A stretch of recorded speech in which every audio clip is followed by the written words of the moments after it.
Parents across America are asking how the nation's largest teachers union, the National Education Association, became a political machine pushing dangerous ideology into classrooms and exposing children to far-left beliefs.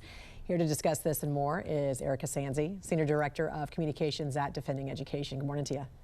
Good morning, Jan. You've seen firsthand the evolution of the NEA since you were a teacher and a dues-paying member. So how did the union go from just merely partisan to what you now describe as a far-left activist organization labeling parents and Republicans as villains? And what are they really training teachers to do? Yeah, I mean, this evolution is pretty extreme. I was a dues-paying NEA member in Massachusetts and California, and I do remember they were definitely partisan. I can remember, glossy mailers arriving in my mailbox telling me I should vote for Howard Dean in the Democratic primary.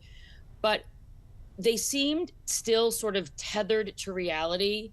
Whereas now, I mean, I'm not joking when I say that the place is run by lunatics. It's not like I'm just trying to get a reaction. Like, it actually does seem to be an insane asylum at the leadership level, which is to say, like, they actually are radical ideologues in these leadership positions that are now running an organization where the rank and file, many of whom don't even realize that their organization has completely gone off the deep end and is now kind of obsessed with very far left priorities. Well, I was reading too, the new NEA training tells teachers to center race, class, and gender in every communication, add pronouns everywhere, and treat dissent as oppression. Why is a national education union allowed to push this sort of ideology onto every public teacher in America?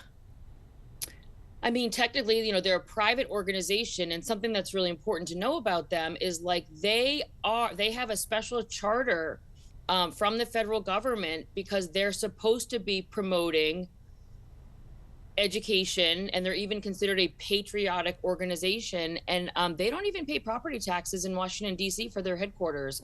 Clearly, that's a major problem. Again, like so many organizations out there, they've had mission drift. So you'll notice this training is called Advancing LGBTQ+ Justice. And it talks about the fact that they want to frame anybody opposed.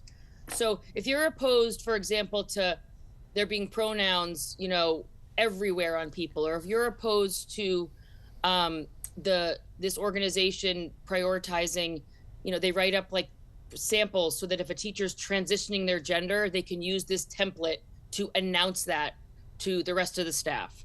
They want to frame anyone who's not on board with that as a villain, as a transphobe, as racist, and as a fascist. Those are the names in the training materials. Frame the opposition as these terrible things. Now, keep in mind, that's basically half at least of the country, and it's a huge number of the parents of the students of their dues-paying members. Yeah, this is where this is so interesting, because you call it a private organization, yet they represent public school teachers that are paid with taxpayer dollars.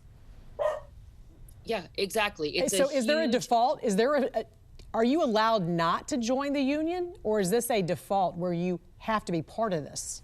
You are. When I was back in the old days, when I was young, you had to join.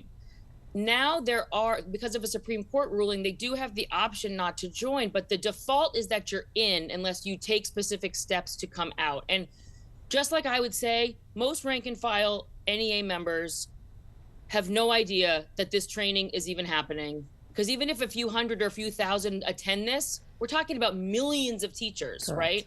Yep. So number one, they're not on board with this. They're not aware of it. They probably think it's totally crazy.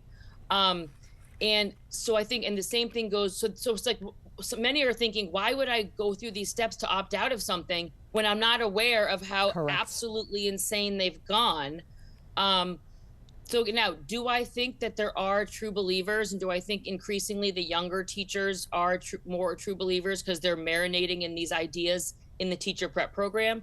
If you're a teacher who's my age, your teacher prep program did not teach you all of this. But so it's definitely a mix. But I would say I would train the frustration lies with the leadership of this organization, not the rank and file teacher who very likely doesn't even know that this training is happening this week. And as you mentioned, no one would believe you unless you actually showed them video, unless you actually showed them material that this is actually happening.